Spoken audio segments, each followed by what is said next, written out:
Another one of the very exciting brass bands. And in this little lecture series here, I need to give you full disclosure. We are not covering all the bands, or even close. We're just covering some of the more important ones in the history of the development of jazz music. And that's based primarily on who some of the members of these bands were and what they contributed to instrumentation or the legacy of the music in terms of what their members did later in life. The Onward brass band is one of the earlier brass bands.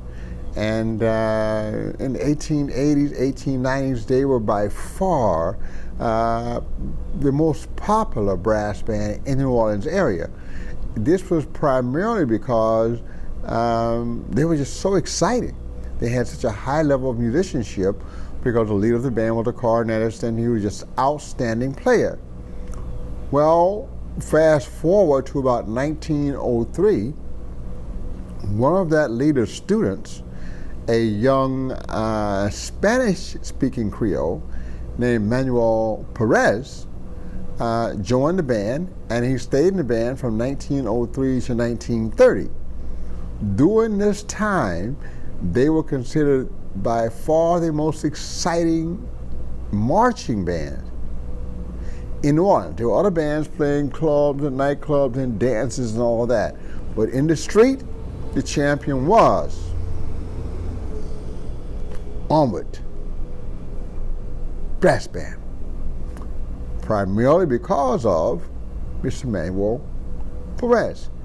He was such a giant on the instrument that his second cornet player was Mr.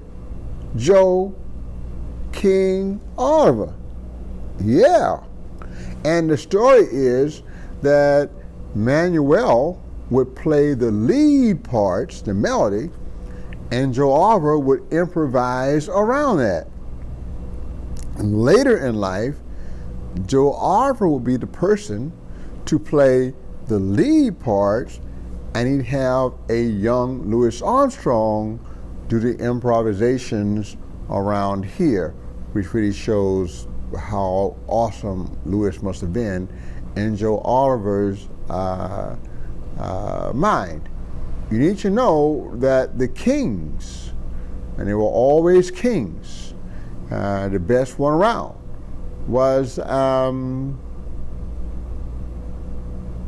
Buddy Bolden, was a king of the cornet. You need to know that Manuel Perez was a king after Buddy Bolden's demise. And when Joe Oliver was playing with Manuel Perez, he was not King Oliver. He was just Joe Oliver. It was King Manuel Perez. Joe Oliver did not become king, believe it or not, until after they left New Orleans and moved to Chicago, the both of them, and Joe Oliver would simply play out of the window of his club at Manuel Perez and cut him. Who can play higher, who can play faster, that kind of thing. It was a cutting game.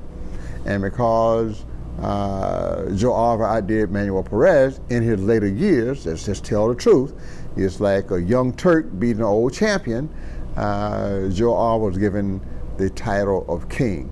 So let's not diminish the influence and legacy of Mr. Manuel Perez and the work he did with New Orleans' most exciting brass band, the Onward Brass Band. Another secret is that Manuel Perez surrounded himself with a supporting cast of musicians that were the very best that New Orleans had to offer. He did not take it second best. All the players in his band were the #1 players in New Orleans on their respective instruments. And as Cannonball Adderley once said, it is easy to make music when you start with musicians. Yeah, baby, that's so true. The Onward Brass Band, the most exciting band in brass history in New Orleans. Thank you.